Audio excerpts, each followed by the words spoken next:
Almost a board meeting. Good morning, everyone. We'll call the meeting to order. Can I have a motion to approve the agenda? So move. I'll second. All in favor? Aye. Thank you. All right, we have number three, action items. Let's see what we got for a statement of policy and rates, rules, and regulations updates for the reclaimed water system. Okay, take it away. Ms. Kender and Alton. Well, good morning, Mr. Chairman, members of the Good morning. committee. Here today with certain policy updates related to the reclaimed water system. I believe most, if not all, members attended the Water Resources Committee meeting we had earlier in the month, where we stepped through some of the history and the operation and the growth of demands over time for the reclaimed water system. And I just here summarize out of that discussion, we really presented you with two key policy goals that we have for the reclaimed water system headed forward as we approach capacity in the system. The first goal is we shall seek to maximize the year-round distribution of reclaimed water as that supports nutrient management at the Broad Run facility. And then second and related, we want to really prudently manage the operation of this system, manage the demands, back to goal number one, managing those demands to maximize the distribution of reclaimed water. And we really want to make sure all of this is done in support of ensuring level of service to our customers, so availability of supply, uptime, and adequate pressures. And so before diving into the policy updates, there was a suggestion at the Water Resources Committee meeting. Can we take a quick look at the distribution of data centers within our system, both geographically and by cooling system type? And staff's really done a great job here of putting this information together. And what this really does is I believe, helps us understand there isn't an over-reliance on our reclaimed water system, both within the reclaimed service area and in the broader system. So really stepping into these maps, this first one shows you our central service area there in blue, and you can see some of the JLMA areas here. And then this bold line represents the reclaimed water service area. So this first map shows the distribution of reclaimed water cooled data centers within, obviously, the reclaimed service area. Then when we add in potable cooled data centers, you'll see there's really a decent distribution of potable data centers within the reclaimed service area and throughout the remainder of the central system. And then when we layer air-cooled data centers on top of that, again, you can see there's a pretty even distribution of those data centers throughout the system. And then this last build here gives an indication of development potential, both currently actively in review and construction or parcels that are available based on their current zoning for data centers. So again, a pretty mixed distribution of those parcels throughout the service area. Were there any questions or thoughts thus far? Do we have any intelligence on the industry itself as to why choose one over the other, air cooled versus water cooled? Is there a reason, or is it just convenience? Or We do. I have no clue. I think it depends on the corporate user, the arrangement. Some of the data centers are developed, speculatively to then have tenants within those facilities, and they typically go for one type of cooling regime. Some have their own corporate philosophy if they're managing their own sort of owned and operated data centers, and that's really a big part of what we see. Absolutely. And some of the things that can be misleading is even water cooled data centers are all very different, right? They're not going to use water in the same way. So it's surprising how different the different companies have taken. So there isn't a cost benefit one versus the other. It's just the technology, I guess. Yeah. Yeah. Right, There- and how far forward do you want to look? I believe, it's easiest to go air cooled, right? When they're going water cooled, they're investing a lot of capital, so they want to make sure that that user is actually really going to want that. So they're looking at, who do I think I'm going to get, right? And trying to make those decisions. But it's also why people ask Loud and Water a lot, right? How can we get water projections earlier and earlier from these data centers? They don't know. It's not that they're withholding that information for us. They don't know until they actually get their user and have all that information online. So it just occurs later in the process than you would think. Okay. Thank you. So I'm going to begin with the statement of policy edits that are being proposed. Just as a review, and these points are taken really directly from the introduction of the document, but the statement of policy is a very high-level document that the board maintains. And it really talks about things like the history of the organization, its governance, but importantly, and I've bolded here the items that we're really looking to update and edit. It provides some information on the service area and the facilities that we have in support of our mission. And then it puts forward these policies that are really reflective of core values of the organization. And so they're somewhat lofty, but they're things that we use to inform, true rules, rates, and regulations, which we'll get to in the latter portion of the presentation. And then I kind of put there at the bottom, it's in the policy that the board reserves the right to make changes as things change within the organization. So what I've done here is really given you snippets of the red lines and why we've proposed these changes. So again, here we were silent and we are adding a sentence that just talks about the reclaimed water service area, really what it is, where it is. This next change in the wastewater section, this is just minor editorial updates to define terms, just simple cleanup. Then again, we're on sections that talk about our facilities and describe our facilities. So here in the first paragraph, we've really updated and reorganized the summary of what we show as the benefits of the reclaimed water system. So we've sort of reordered things. We're talking about how it helps reduce nutrient loading to the Chesapeake Bay.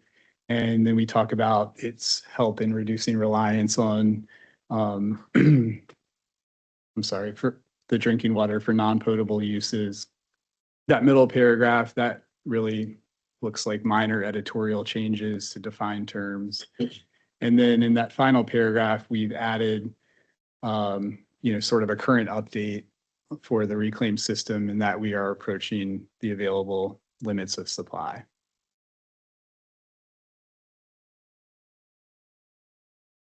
Moving on to this next section. So this is a policy section that talks about water resources planning. So the first edit you see, we're actually sort of pulling out something that was formerly lumped together with item number 2.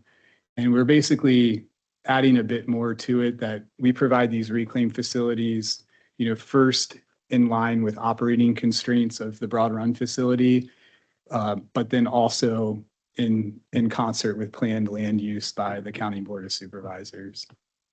We also have some minor editorial changes in this section. And then there on number 8, we are really just emphasizing, again, that key policy goal that we seek to maximize nutrient management with operation of the system. And then we added a new section, so PLN 1.2, and this is just a simple policy statement on the reclaimed water system specifically. And again, we're just underscoring our 2 key policy goals with this language.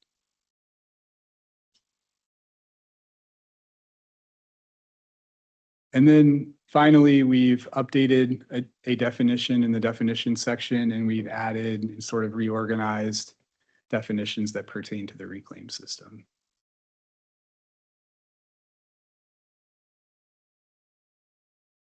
Pause there. Any questions? Appreciate the red lines. It's very helpful. Yeah, it can be a lot to look at.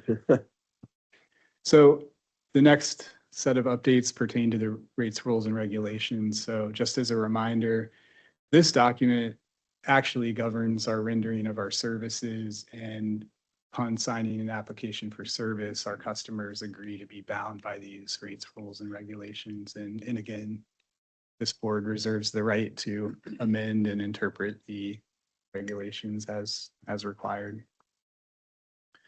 So again, stepping through the red lines here, the first change that we made here in Schedule C, which is Schedule C is the current user rates for reclaimed water. And here at the end of that section, we had a statement that really is redundant now. It's covered in Schedules B and E. And so we'll hit on that in a future slide. This is a scenario where a customer, what we call it a customer call scenario, where they would be exceeding their capacity in the potable system. And again, that's now covered in Schedules B and E. And then what we've done here in this final paragraph is that we've added some clarifying language. So this we have dubbed the Loudon water call scenario. So this would be if we have an outage at Broad Run and we are interrupting reclaimed water service to customers. We're just really underscoring the language here that the customer's unmet demand during this period is billed at the Tier 1 rates.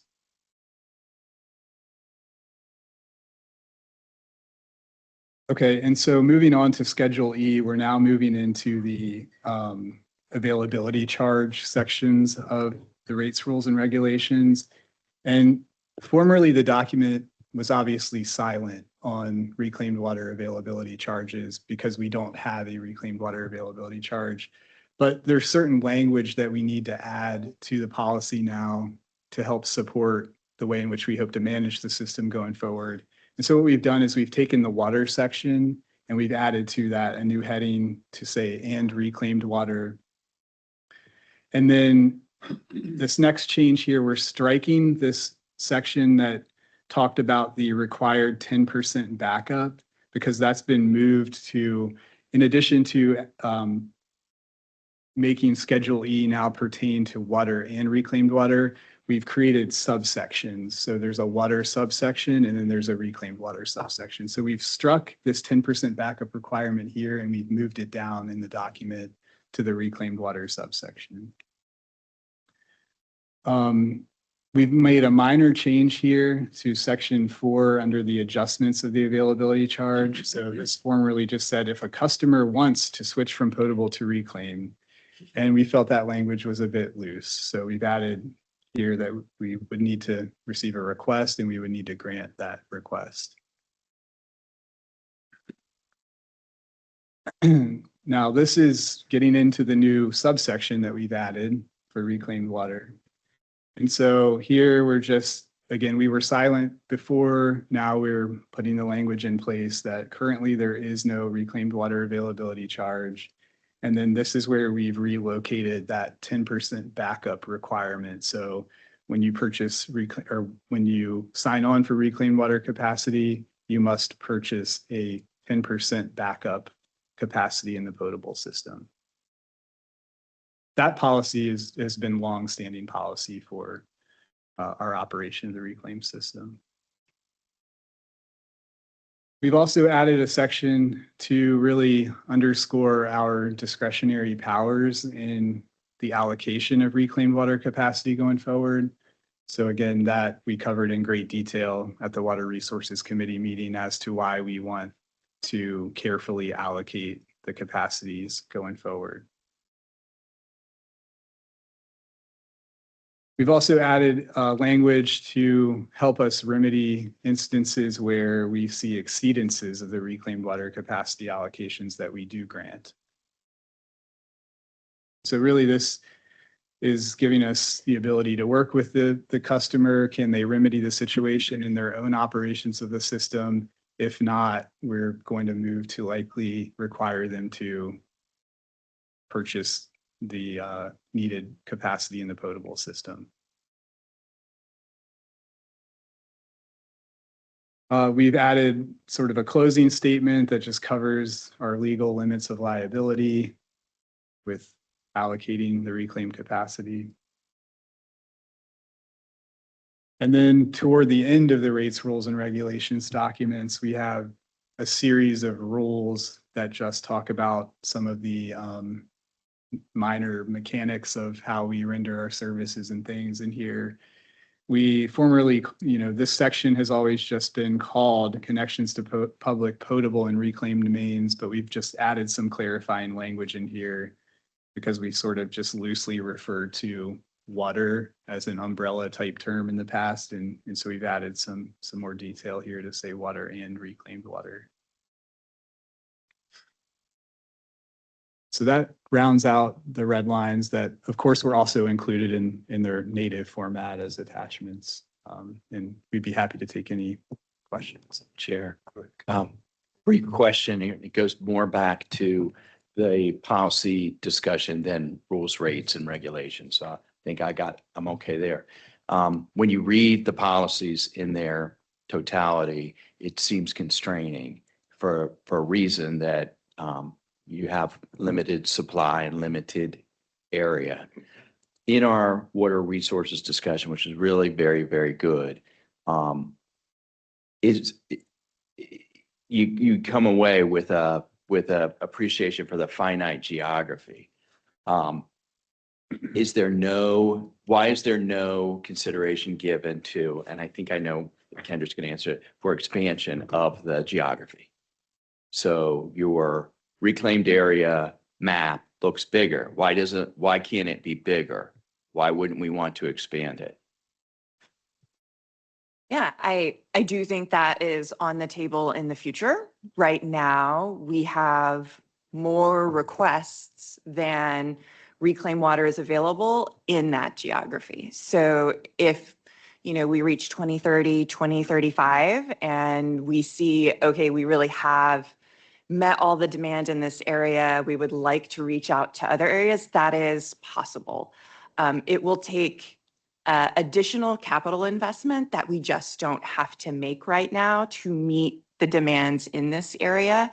It will also take regulatory work with DEQ, which gets complicated because they do worry about any water that we're diverting from the Potomac. So when we talk to them about increasing reclaimed water usage, they instantly want to know, well, what about the Potomac? And it becomes a circular discussion really quick, right? Because if those data centers aren't using reclaimed water, they are using potable from the Potomac, but it's a limit of the regulations that we have, that you have to show a cumulative impact analysis on all water resources when we start talking about expanding this system.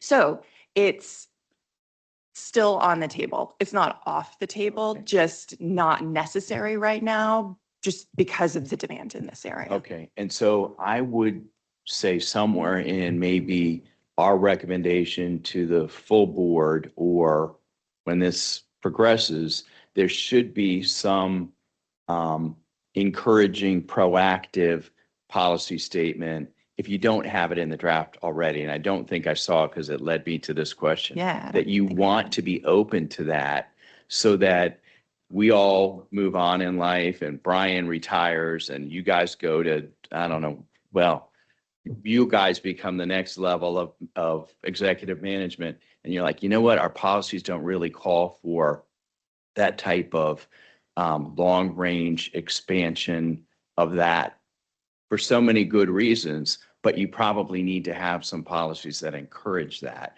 and not discourage it. And so I'm not saying that what you have in your draft discourages it, but I don't think it has that forward thinking stuff in there that might be helpful. We could add it at that. Yeah. That's a great lens to Mhm. put on it. I think statement of policy is probably the place for that. And I think we can go back and get that in there before the board. Mr. Allen has a question. Thank you, Jewel. Yeah, how much, I assume that our legal counsel reviews all of these policy changes. Just want to make sure. Yes, that's correct, Mr. Allen. We've been working with McGuire Woods significantly on these edits for for several months. Thank you.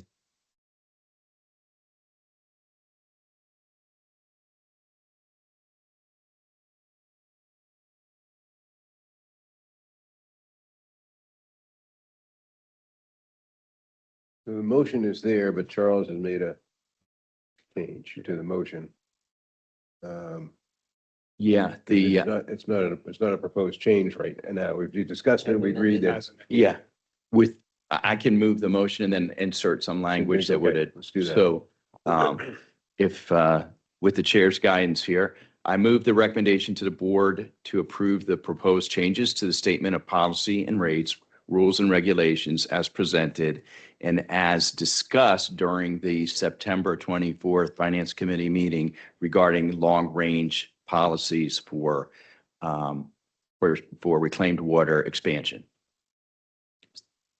You okay with it? Second, I'll second that. Yeah. Okay. All in favor? Aye.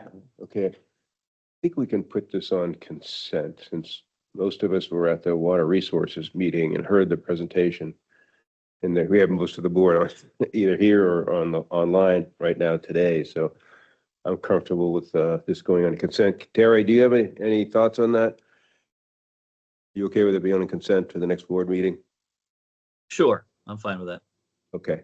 One caveat, Mr. Chair, if Sure. I could, it might be helpful to at least review the language that you all Right, come up that's with true. for this That's true. prior to just adopting it.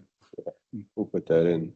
I don't know that we need to go through the whole thing again, but just maybe you could share that portion of it. Yeah, we can mention that that's a good point, Brent. We can mention that at the board meeting.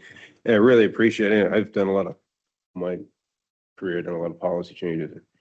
It's a bear. I know it's really tough because you don't have redundancies and you cover things and miss things. It's an art. It really is. And I appreciate the work everybody's put into this. Well done. Thank you. Thank you for that. Okay. All right, we move on to our monthly summary.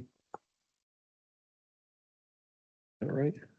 It's Yeah, my actually financial the, summary. Yep. it's Sally? actually the asset management program update is your next item, sir. Oh, okay, I missed something. Oh, yeah, I'm sorry. Skipped right over that. Asset management update. Thank you. No worries. Okay, so good morning, everyone. I'm Jessica Dezar. Each year I come to you guys at the Finance Committee and present an update on what's going on with the asset management program. And we have various topics. And this year we're going to focus on our long-term asset management rehab and replacement strategy. For those of you that have seen this before, this is what everyone calls the 100-year plan. So that's kind of the other term that this is known for is our 100-year plan. But really this is that long-term outlook. How can we make sure that we are planning to rehab and replace the assets that we have well beyond our 10-year CIP. So when I last presented the full update to this committee, it was actually in 2019, which is quite some time. Everyone has seen various iterations of different components of the plan over the past 5-6 years, but we haven't looked at it, in the full holistic approach. So that's what we're going to do today is get an update on that.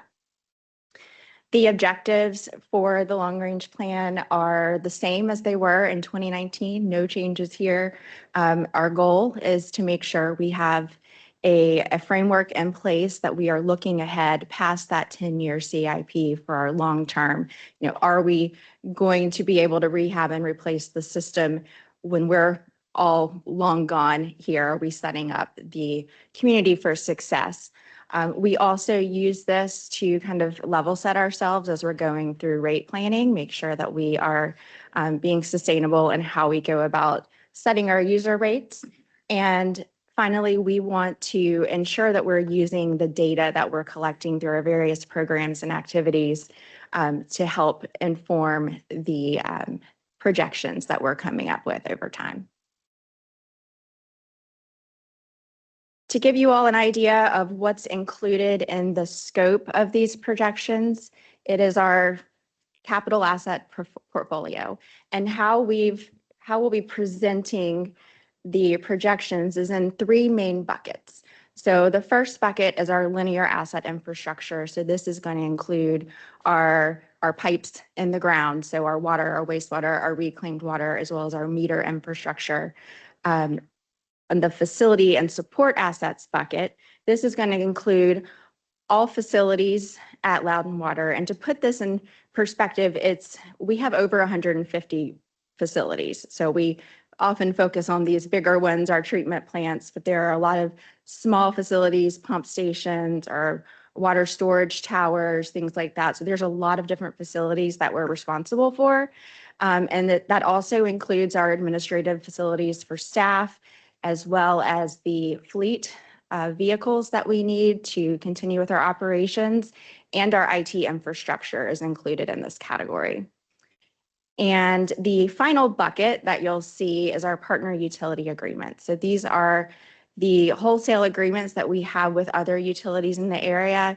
That includes our agreements for water from Fairfax, as well as disposal agreements with DC Water and UOSA as well. So all of that's going to be involved in the projections that you'll see here.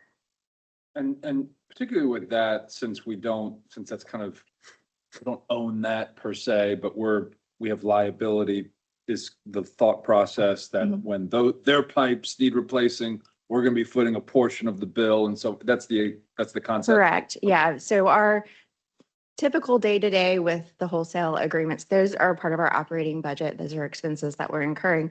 But we also are responsible for rehab, a portion of the rehab on their infrastructure. So there's different percentages that have kind of been established in our agreements that determine what percent of the rehab for certain assets that they have that we would be financially responsible for supporting. So that's part of this. Unlike our assets here that we own, we have no decision-making over that. So we just Unfortunately. have liability. Yes. And we also benefit from it, of course, but we're just sort of along for the ride. Mhm. And okay, Yeah. great. So yeah, we wish they would all do these long-term projections to give us more information, but we're doing our best with what we have. Great. So a few things that are good to know before we get into all of the numbers, because this is such a beast of a project and there's so many different variables. We've had to put some constraints on the data to make sure that we're just kind of keeping moving forward here. So the first thing to note is we put all of our projections in today's dollars. So we know realistically the costs are probably going to go up over time. I mean, today's dollars are already higher than they were in 2019. So those projections are just based on what we have today. We're looking at this every year and making updates when we have more information about changes in the economy and things like that. But this is based on today if we're spending all of the money. The second thing to note is that we're not looking at future infrastructure. So there's so much unknown with growth in the system. We're saying if it has been built and we are using it today, this is included in the projections. So even things like the Broad Run expansion aren't included in these projections because it's not functional yet.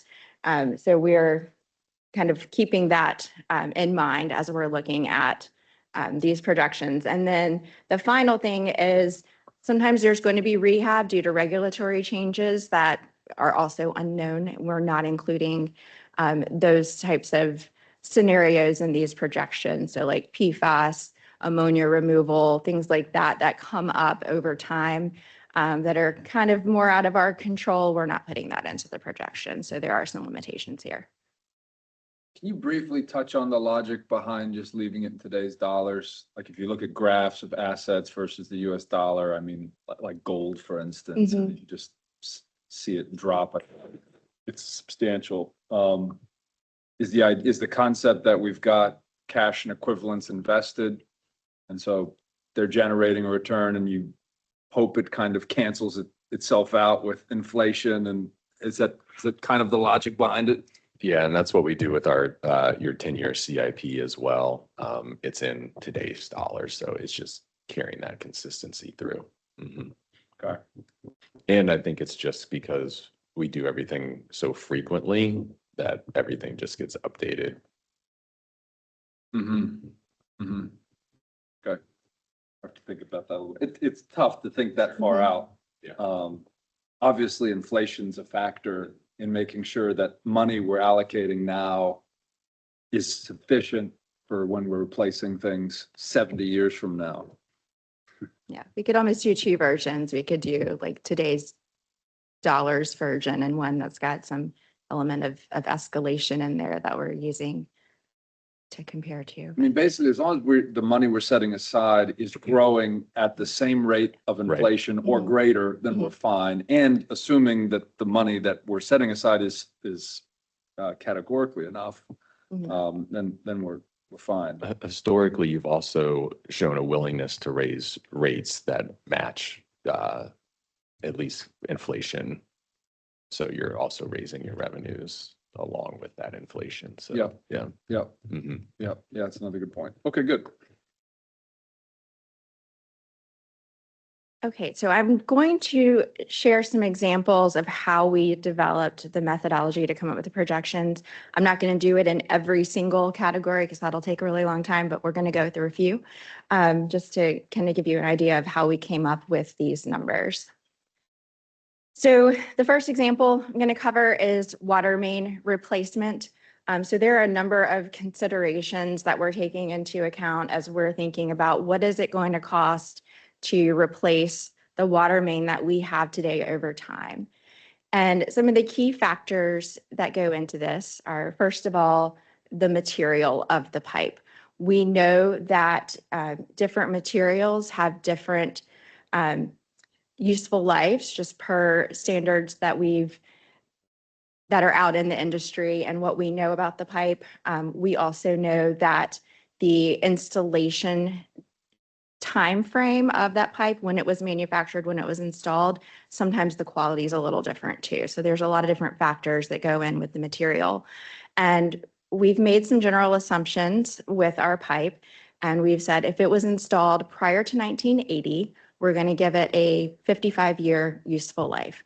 Most of this pipe was cast iron at that point, and I would say that it's kind of living up to that expectation at this point because it's failing. So prior to 1980, 55 years, post 1980, we put in a general assumption of 105 years. Now, this isn't perfect, but this helps us develop some sort of projections to work with. So we're taking that information, looking at when it was installed, and then finally looking at, okay, what do we think it's going to cost to replace, again, in today's dollars. Now, for these replacement costs, this one's interesting because we've learned a lot more over the past 5 years about what does it cost to replace pipe, and the economy has changed. So like in 2019, we were thinking it was going to be $1 million a mile. That is not anywhere near the case today. It is more like $2.5 million per mile. So those costs are a lot higher. And at that point, when we looked at this in 2019, we had like one small pipe replacement project under our belt, but we didn't really have that experience. And so now we're starting to replace pipe. We're learning a lot more about what's involved in those costs to do that work. And we'll get into a little later, some of the opportunities to save money on those projects, but that's just kind of important to know. So we've kind of put in a generalization for water main that $2.5 million per mile is what it's going to cost to replace that. And does that represent actual changes in the cost of replacing pipe from 2019 to present? Or in 2019, if I'm hearing you, it was just kind of our best guess of what it would cost? A little of both. Okay. Yeah, a little of both, because that's what we were thinking at that point in time based on the projects that we had.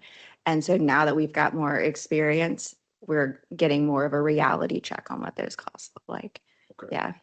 But it is reflective of just general construction cost increases that we've seen across the board. Yeah. So it's not just pipe replacement that's going up like that. Mhm. So it's not just, it's the cost is going up, and then also maybe there's a little bit more complexity or something like this than we maybe accounted for. Yeah. Okay. Yeah.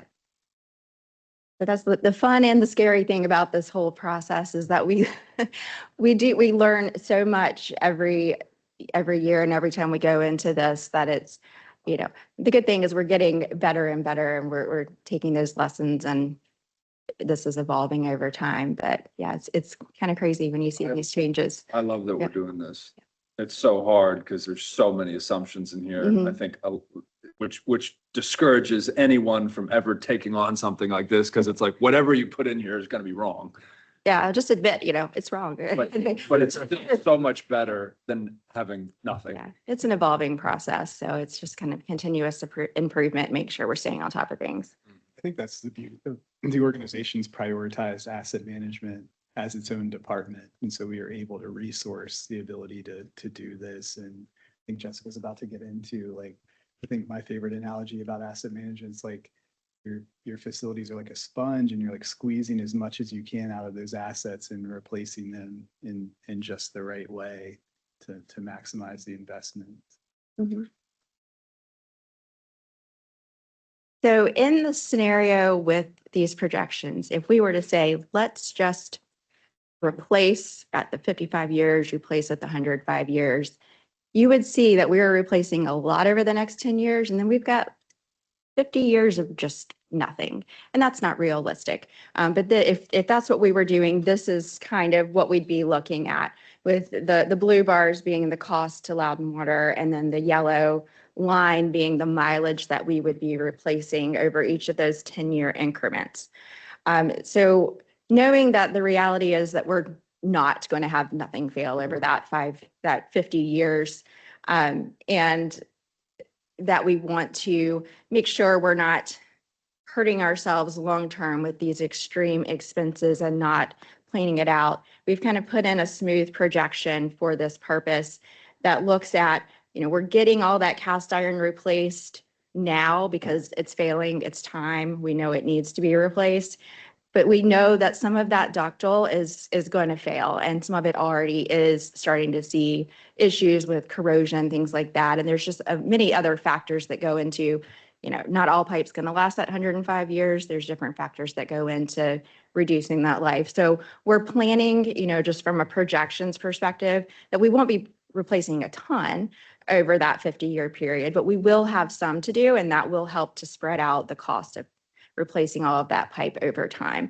So when you see kind of that gray bar behind the dark blue bar, that's comparing what it would cost if we were to just take it as it is versus have a little bit more strategy and thought going into what that's going to look like. When there's a replacement, I mean, cast iron now is being replaced because it's failing. Mhm. In the future, is it just, it's time to replace this, or is it wait to a failure? We're not going to replace it before there's problems, for Okay. sure. Yeah. Yeah. So if everything is good, then we will reset these projections and save the money. But I think the reality is showing us that that's not going to be the case. But we would never just replace pipe for the heck of it. It would just be for good reason. Good reason. Good. Does sort of smoothing it out suggest that we would, of sorts, where we go, okay, we know the pipe's fine at the moment, but it's functionally reached the end of its life expectancy, and rather than wait for a bad year where it's like, man, we got pipes breaking all over the county because they were all installed about the same time. Mhm. And we're going, let's just get ahead of it, and this sort of spreading things out so you don't have this huge spike. Because I think if you look at the history of Loudon, I think a lot of the pipe was sort of put in at similar timeframes, which suggests that it could all fail around this. These are 10-year Yeah. increments, I guess. Which is really what that first one is. This is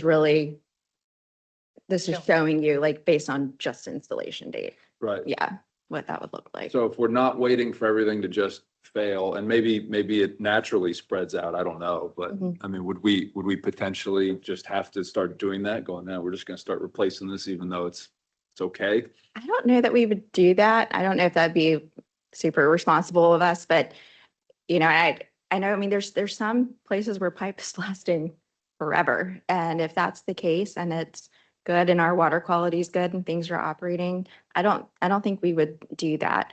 Now, I don't know if we would be like, what's going on with this pipe? Maybe we should do an inspection and see what it looks like. We might start to think about some alternative ways to look at it at that point if we're wondering, but I don't imagine that we would just start to spend money just to spend money. I think Mhm. there'll probably be other ways of doing, of What I spending that money. Yeah, I think what I would want to add to that is there's so much more going on beneath this with Jessica's team and other groups within the organization that we're able to really, see things geographically, we have lots of real-time online leak monitors and things. And so we're probably going to be pinpointing those replacement areas with a bit more certainty. And that gets back to that analogy of like, okay, this small geographic area, that's where we're going to concentrate a full-blown replacement program. And then we're going to squeeze, many more years out of these other assets until those start to show the signs of faltering, but also not advancing to the point that you were describing where it's like, oh, suddenly everything's failing. So we would just repair leaks in pipes for a period of time to spread it out before replacing the entire pipe. Yeah. This pipe's And old. that's always an option. Yeah. But, over time, that can be a lot more expensive than the pipe replacement, but it's something we can do to get us by when we're not ready to do a full replacement, as we can do patch repairs. Yeah. But there are just a lot of expenses that go into that and just service disruptions for the customer base. So we try to avoid that, but So would we that will be- wait for Would failures. that be the logic behind sort of spreading this out as you go? We're not going to replace the whole thing all this decade. We're going to repair these ones, we'll replace those, and then we'll replace the ones we repaired in the next cycle. Yeah. No, we don't replace anything that hasn't failed yet. There's going to be multiple leaks that have been repaired on a pipe before we're going to put this in our list and say it's time to replace it. We're going to make sure that we've done our best to keep that going. But it's Yeah. balanced with the bundling, Mhm. right? So, it's literally not like pipe by pipe. We will bundle like a neighborhood Mhm. and say, okay, if we're gonna replace, let's get like these two streets because it Mhm. all makes sense. So that's where some of the smoothing comes in of Yeah. like the bundling that occurs Mhm. that balances the two Mhm. points of view as well. Makes Yeah. sense. And when we get into some of the cost saving options, you'll also see like there might be an opportunity where maybe it's not really failing that much, but we're replacing the sewer and it's Yeah. right there and we want to save money and let's just knock it all out at one time. So there might be some opportunities like that in the future too, where we decide to just tackle it for reasons like that. And so I would say that smoothing, that's like our best guess of how it will naturally occur, just Mhm. based on what we're seeing with the neighborhood work that we're doing Yeah. right now. Be great. Makes sense. Okay, so next example, I want to go over some of the sewer considerations.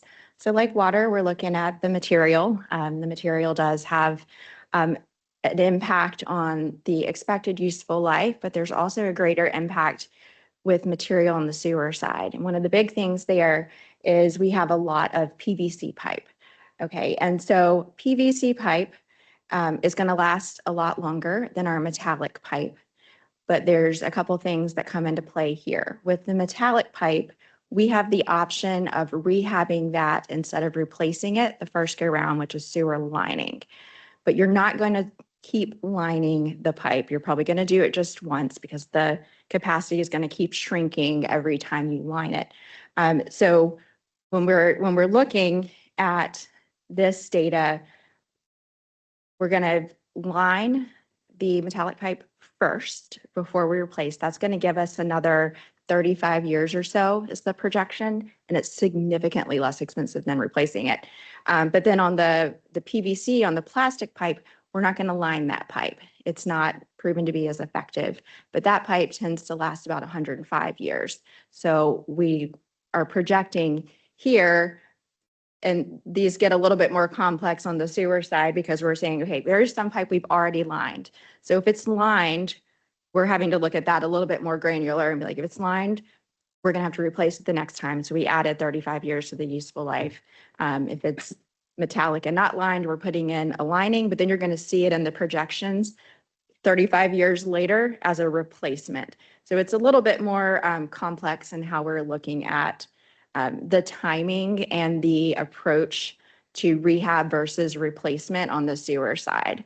So you can just kind of see it's pretty similar to water, just slightly different. But the metallic, estimated about 65 years, and then the plastic is over 100 years. And so we've kind of put in different values on a more granular level on this side.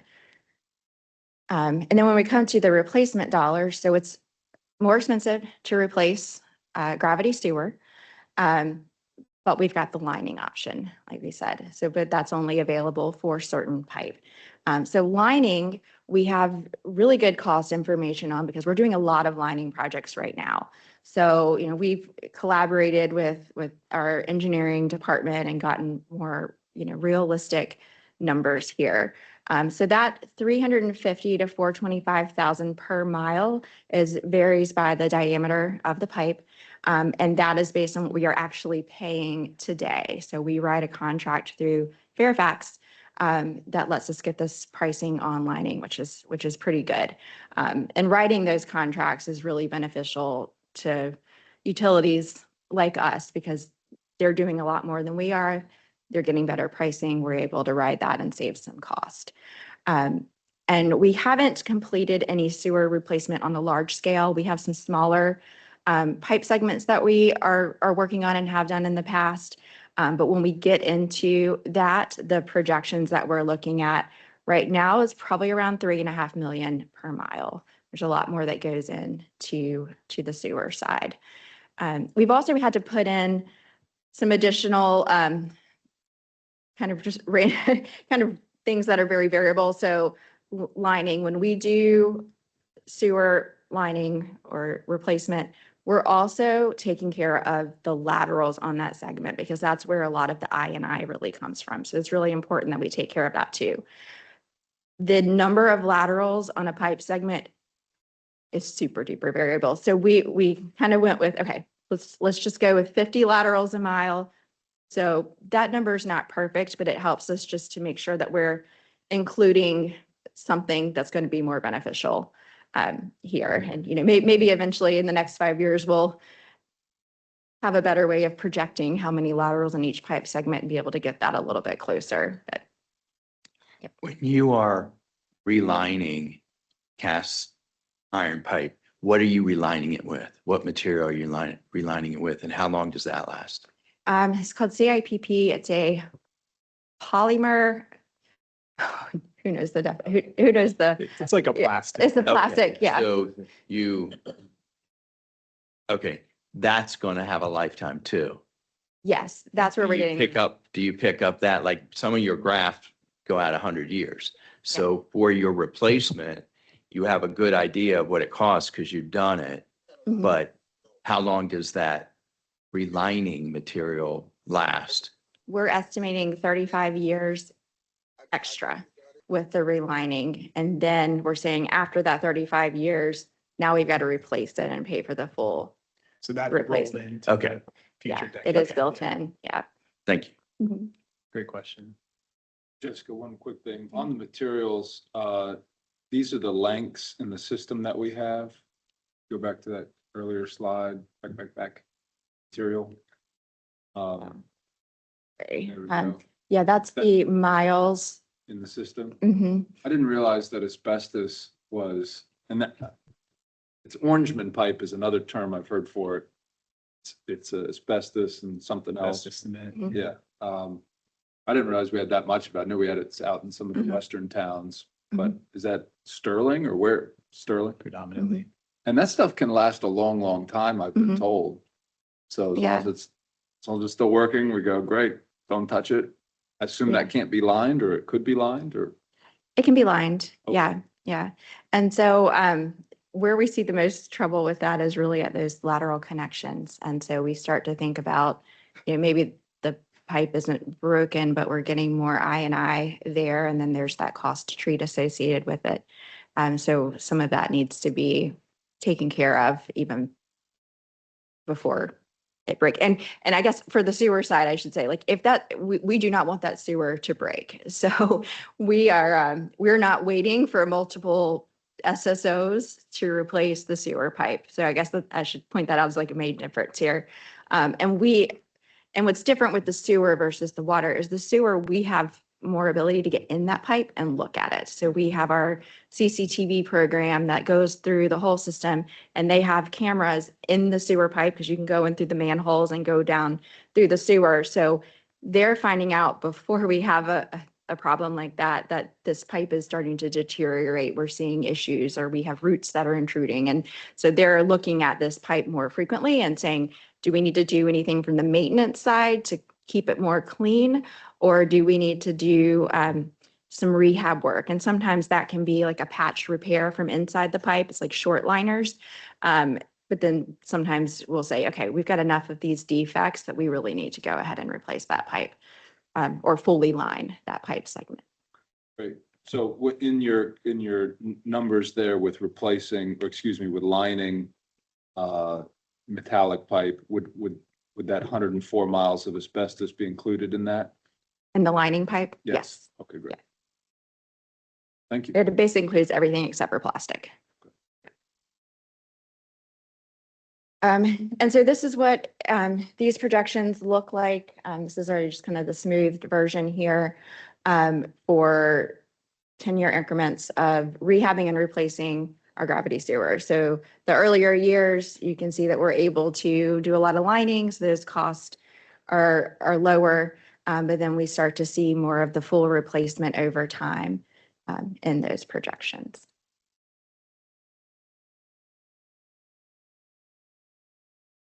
Okay, so moving on to our facilities projections and how we came about those. So we have a lot of information, and this is probably one that I'm super proud of with the facility projections, because we have so much data that I think we were able to get a lot better since we did this 5 years ago.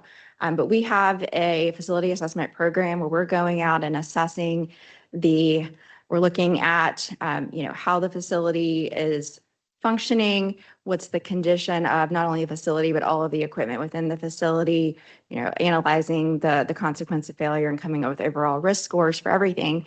And we're doing that at least every 5 years on all of our facilities. So we've got that data is really helpful for us in understanding when we're going to expect significant rehab. And we have an estimated useful life on all of the facilities and the equipment within those. And our assessment program enables that useful life to be increased or decreased based on the actual condition of the facility. So we have more frequent updates to that data. So that's pulled into those projections as well. We also we have so much good technology here that we're very fortunate to have. This stuff is so easily accessible, but we've got our, historic expenses are easy to pull. So we're able to look at, what is it costing in, staff and equipment to take care of repairs on the facility. And, where we don't have a lot of history, maybe newer facilities, we're able to do some comparisons to other facilities that are kind of similar, just to help us come up with ballpark figures on what those expenses might look like. We're not including normal operating expenses in those. So we're kind of taking out things like chemicals and electricity and the things that go into just keeping it running on a day-to-day basis and just focusing on that repair type activity. And we don't do this for the pipes, the horizontal assets. This is just for the facilities, or we do it for both? We do it for both, but the programs are different, and some types of pipe have more kind of assessment type information than others. So like this, likelihood of failure Mhm. bit, do we do that for the pipes too, or just for the facilities? We do that for certain pipes, Okay. not for all of them at this point, but like we're doing that for our force main right now. We're kind of coming up with what that risk and the likelihood of failure looks like. So yeah, we are doing that. And does Fairfax Water share with us their costs, since they're probably a little ahead of us replacing some of the big pipe and other things? Yeah, we do talk to them, particularly on the engineering side as we're going through different projects and try to level set our expectations. Are they pretty transparent, or is it kind of just vagaries around cost? My I haven't experience seen is anyone very try to withhold transparent, information. helpful, Right. It's good. even on the sort of operation side of how they've resourced their mass replacement program and how they inventory the materials for it and the contracting mechanisms, like Oh, they've that's been great. very helpful. Yeah, that's And I would great. say it's the same with DC Water, right? Everybody presents the costs. I mean, you don't get to comment on them, but you see that. They will share. Cost how much? Yeah, I think all the utilities are they're pretty collaborative Yeah. and work together pretty That's great. well. Yeah. That's great. I think this, just to pause for a moment, really the investments the organization made in SOP and the technologies that support this, it's seen it from the inside, obviously I'm a little bit biased, but it has really come together so nicely to have all this data at our fingertips and keeping it updated, and it's really become a smooth operation. Yeah, and I think it's just how we work in our culture here too, is that we all share information. There's not withholding stuff anywhere. So we've got all of this information is coming from so many different groups, and everyone's contributing and really invested in making everything a success. So I think it's really a great process. And then we have our CIP plan. So, that's really just looking at the 10 years, but it is giving us more information that's helping us to understand, historically, what does it cost to do certain types of rehab activities? And then we're also, we kind of know what's coming in the next 10 years. So we're able to pull that information and compare like facilities and like projects to come up with what the big rehab expenses will be on those cycles. And then finally, we also have some data from our master planning. Most of that is focused on growth and long-term, but there is some element of the master plan that puts together an analysis of some rehab work that might need to be done. So we don't have as much data from there, but we do have some. And so we're pulling that in from master planning efforts, and really anything and everything we can come up with that might have some helpful information to get these projections in order. So now I'm going to show you the numbers for each of the three categories and what that looks like. So linear summary. So we kind of talked about a lot of this, but what you're seeing on this chart here, dark blue actually looks like black, but that's water. The green is sewer. There's only a little purple. You really don't see that till like 2115, but we've got reclaimed in there. And then the little red caps are our meter replacement. So those typically last about 15 years. So you're kind of seeing a ongoing cycle with meters that need to be replaced. So these are what the numbers look like. And I will say, we've done some comparison of what's in our CIP to see like this next 10 years, are we kind of on track with that? And I would say, yes, we definitely are doing really well to kind of mirror these projections with the projects that we do have going on. Do a sensitivity on, there's so many things in here, but do we go, all right, if we're 10% off, what's the impact? If we're 10% high, 10% low. Generally, when you're doing something so big like this, you just run a little sensitivity to go, all right, if we're a little off, what's that look like? Oh, we don't have enough money. No, we do have enough money, or we do this, or we do that. Yeah, I haven't built that into the analysis yet, but that's a good idea. That's what we do on master plan financial performance for big communities like a South Riding or a Loudoun Valley or a Belmont. Before you've ever built it, you go, this is going to take 30 years to build this community. Yeah. Who knows what prices are? Who knows how many recessions? And so you put all this data in there, and then you just run some sensitivities, 10% off, 20% off, whatever. And you go, all right, we're fine, we're good, something like that. It's pretty simple. Yeah, it's a great idea. Then if you're looking at the facilities and support assets projections, the blue is water facilities, green's wastewater, and then the yellow is going to be our administrative facilities plus the fleet and the IT infrastructure as well. You're going to see that there's more cyclical rehab and replacement on the facility side because they just don't last as long as pipe would underground. So you see a little bit more of that going. So some of these you're seeing major rehab multiple times in those projections. So we're not getting really much above, a little above 150 million in a given 10-year period here, if I'm reading this right. Yeah, and this is again just the rehab stuff. Yep. Yeah. Yep. But on the pipe side, we're getting up into the billions on some of these 10-year periods. No, these are actual numbers. Okay. My brain doesn't like to do it in thousands. That is, a little over 200 million. They're not billions. Okay. Yeah. At the bottom. But at the end, like Oh, sorry. I'm Yeah, we're looking gonna, at yeah, 1.2 yep, okay, billion. yep, you're right. Mhm, And so, okay. yeah. Do we have a graph where we combine the two? We got the linear assets. plus Yes, the- we do. Probably jump it. Thanks. 2 slides ahead. So the third category here, the partner utility agreements. So this is, this is where I would say it's the shakiest because we only know what we know. But what I'll say first, I'll start with Fairfax and UOSA, which are like the tiny purple and yellow, which are just a teeny portion of what we are responsible for compared to DC Water. And that's been pretty consistent over the years. We're taking that, historical, cost of what we've been asked to pay for on the rehab work for them. And we've built that into the projections. They don't share as much in terms of long-term. DC Water's gotten better about giving us more information, and that's where the bulk of our expenses are going to go. So like you'll see an increase over the next 10 years with DC Water. And this is because the PI is now like 85-ish years old.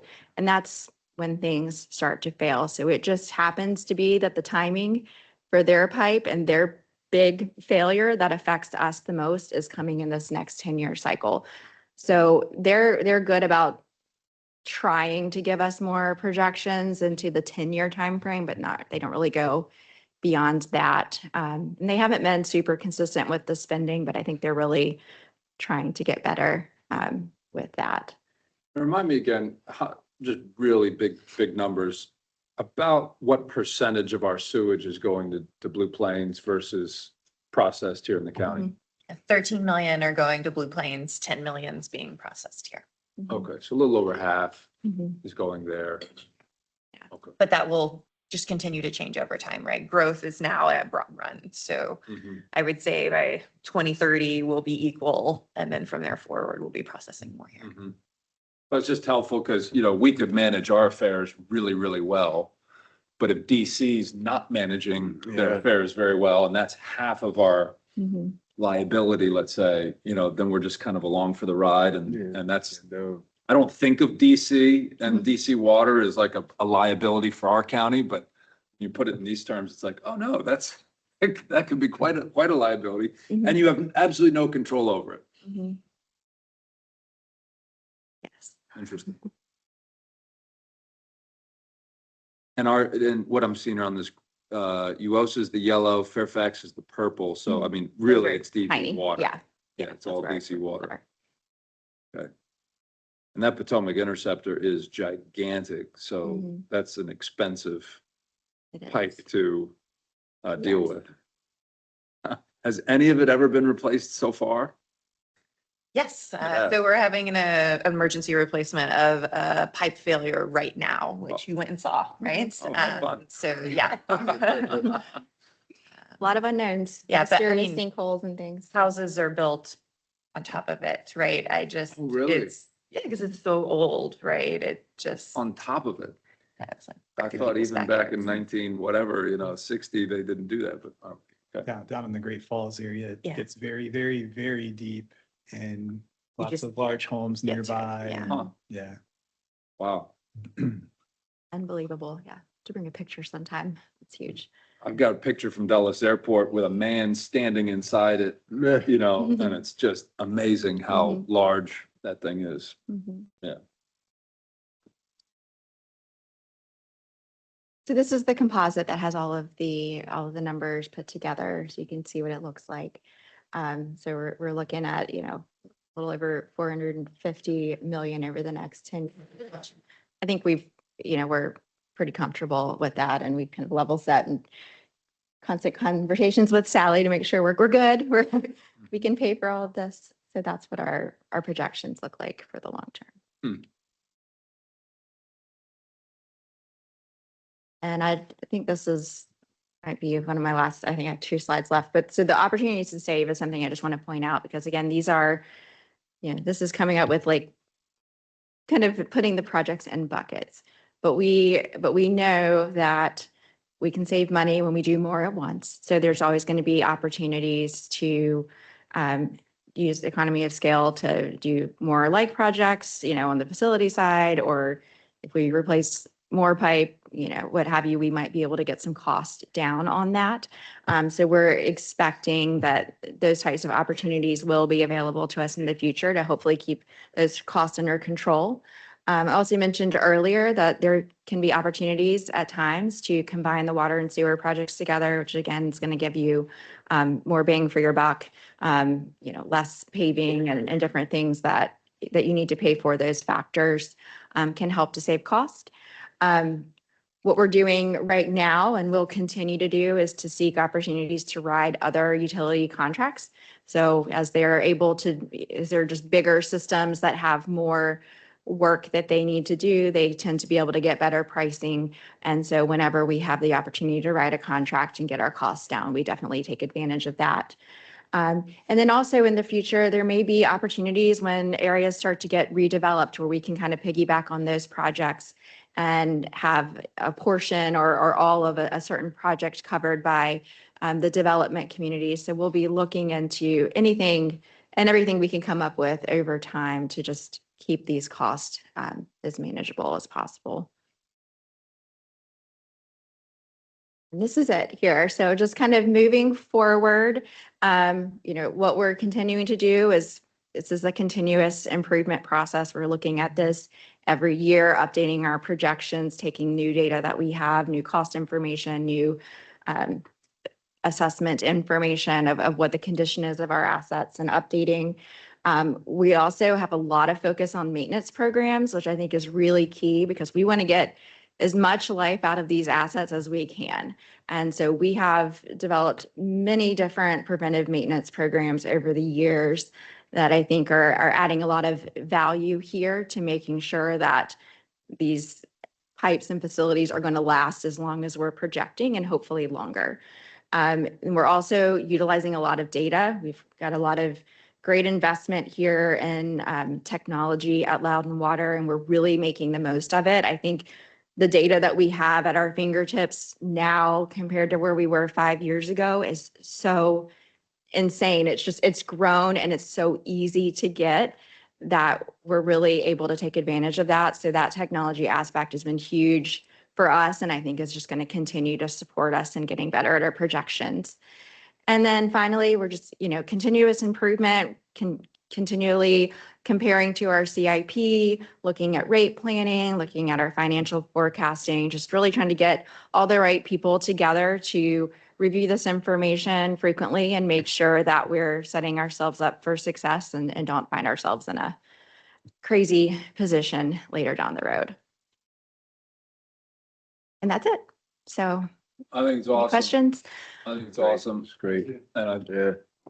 I think it's tremendous that we're looking this far out. Strong Towns, the Piedmont Environmental Council and some other groups tried to actually bring them to Loudoun, and they did come a couple times. But strongtowns.org, I think they're out of Detroit. Chuck Marone's a former PE, and so he was looking at infrastructure, and they've got a national voice now. But one of their contentions on the water and sewer side, they talk about roads and all kinds of things, is that in essence, it's something of like a Ponzi scheme. They would sometimes call it, they won't use those terms, but it's where all the infrastructure gets subsidized by the developers initially, and then some city or town, never actually sets aside enough money, which is why they're always having these crises in various places around the country. We're an authority, which I think is great. So we're not under the pressure of the public to subsidize other public services with water and sewer money, which is great. But it'd be interesting to talk to them at some point. I was at a conference years ago with them, and they were really smart people. And I bet they've never seen a utility with a plan like this or with the data that we have. It'd be an interesting thing, maybe someday, one day, maybe it's a board retreat. I don't know, but I think it's fantastic that we've got all this and that we're looking so far out. As you compiled all this terrific data, what surprised you? What surprises came out of this as you're pulling all this together? Oh, well, besides the cost increases, that was a real fun surprise. I think just it surprised me how much we had learned about the assets that we have Hmm. since then. And I feel like I've learned a lot and the organization's learned a lot. And it was so helpful and just eye-opening to see, that we have better information than we did before and that we've accomplished so much in such a short period of time. It was just really surprising. And, I think just some of the assumptions that we made back then were like, well, we'll just line everything first, we kind of learned like that's not a reality. We're doing a lot of this work now. And it kind of had significant impacts on the results. So it's been a really interesting process. As you go forward, are there lessons learned from this to say, going forward, we don't want to repeat the mistakes of well, never necessarily mistakes, but maybe there's a better way of doing it today than it was 20, 30 years ago. Yeah, I think I'm going to need more reports that are set up and ready to go so that I'm not having to go to a whole lot of different places to compile information. So I think, I don't know that I'll have that accomplished, right away, but I think over time, I'm getting this set up almost in like a dashboard format where it's not sitting here in data crunching, but we're able to just put information into where we could pull up an update any given day, I think would be amazing. So I'd love to see that moving forward, which will be quite a lift, but I think it's possible with what we have and over time. Hopefully we can get there. With that, 3.5 million a mile for replacing sanitary sewer, how much of that is repaving the road above A lot. versus the actual pipe and trenching and all of that? You have a rough order of magnitude? If you don't, that's okay. I don't. Okay. Yeah, I don't, but I know it's a lot. It is pretty significant, the paving efforts. And the other thing you're seeing on the sewer side is the bypass pumping that goes into those projects makes the cost go up. But that's why combining water and sewer is a great idea when we can and when it makes sense, because there is significant cost savings just in the paving alone. In markets like like parts of the Carolinas, especially Florida, which is so low lying, they've Mhm. got all of these low pressure force main systems where the lines are just 30 inches in the ground. Mhm. You're still dealing with the paving issue. So Mhm. there's no cost savings there if you've got tear up a road and repave it. But if a significant portion of that cost is because you got to go 10 or 15 feet down versus you've got a low pressure force main, it's like, oh, that's only 30 inches below Mhm. grade. It'd be interesting to compare the cost of that. The E1 people, they can replace those grinder pumps in like an hour. They just Yeah. pull the thing out and put a new one in. That technology's been around a while. It's really well proven now. And so the grinder pumps are an added expense. But it'd be interesting to just compare the two over a longer period of time and go, is it really more expensive and not as safe or proven than gravity? Mhm. Or is it that the gravity is actually more expensive over time when you got to spend 3.5 million in a mile to replace it? Or maybe it's all the pavement, maybe that's like 80% or 70%, or I don't know. It'd be interesting. to It's compare also deeper too. That's right. But Depth, in yeah. Florida, you can put it that shallow because things don't freeze there, right? So there is a minimum depth we have to run here to get the insulation of the pipe so that it doesn't freeze. So we would not be able to directly replicate a Florida situation, but there is a reason why most communities go gravity and don't pump everything.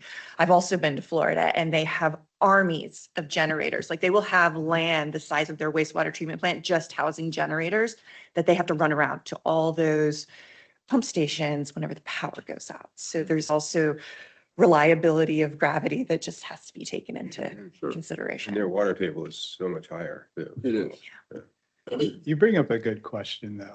I've seen, E1, they sort of tout those elements of their systems. And, I know of a longstanding philosophy here in maintenance that's been sort of the opposite for various reasons. It's the gravity seems more like put it in and forget it. You Right. don't make trips to those residences when they're gravity. And I think we've seen where we do make a lot of trips down to Broad Run Farms and in some of the communities where we have the mass low pressure systems. But I do like what you're suggesting there of, doing our own analysis of what that really shakes out as in the long term, like It'd be the really long interesting. term. I think the frost line is still only like 30, 36 inches to get below the frost line. So even up here where it gets cold, I don't think those pipes have to go deep at all. And they buck grade, so you're not having to mess with all of that complexity. But again, if a lion's share is the pavement, you got to do that no matter what. And then you've got to factor in the added cost of grinder pumps and whatever life expectancy they have. And you raise a good point too about just electrical backup and things. So be interesting to just compare it. Mhm. Well, this was awesome, Jessica. Thank you. Welcome. good. Appreciate it. Thank you. All right, Sally, we'll turn to you for our monthly financial summary. Okay, yes, we have our monthly financial summary. This is as of August. Okay, so to start with revenues, they're at the top there. Operating revenues total 96.5 million, which is above our forecast of 87.1 million. That is being driven by the revenue equalization fee that we got.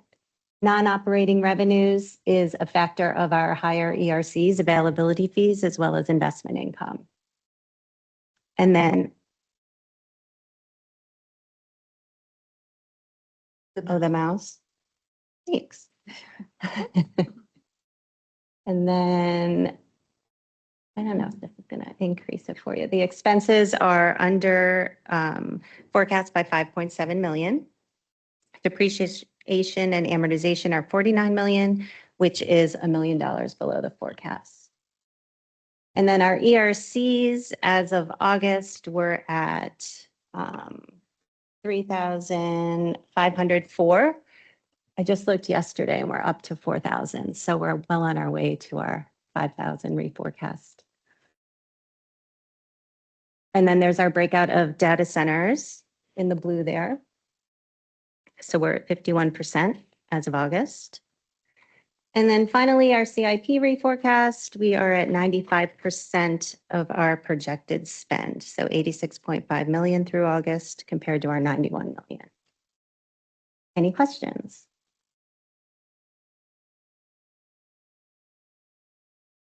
Any questions? Okay. Our next meeting is October 22nd. That's right. Hey, I got a real quick thing. Wall Street Journal. I'd never heard of this. I didn't know if we heard of it. America's elite sewage operators are heading to Chicago this month to test their skills to the limit.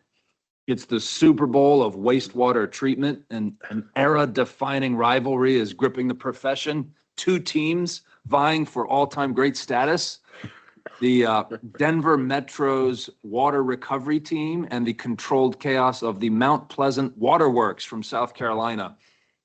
Have we ever participated in this? Or there's like 60 different teams, all these different municipalities and stuff? I didn't know this. What are they doing? So What are they- it's a race. It's part of the Water Environment Federation's annual conference. So these teams train they will, speed make repairs. They will, drop people down and harnessing and such. And they do practice like year round for these things in terms of It competition. sounded intense. Yeah, it is Wow. pretty intense, but I don't know that Loudwater has ever participated on a national scale, but they do try to replicate that on the state level as well.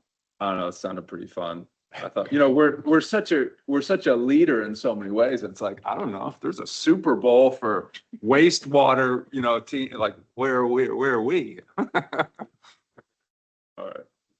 Thank you, Sure Mr. we will. Chairman, for that. Yeah. Motion to adjourn? So moved. Second? All in favor? Uh, Okay, we're adjourned. Thank you, everyone.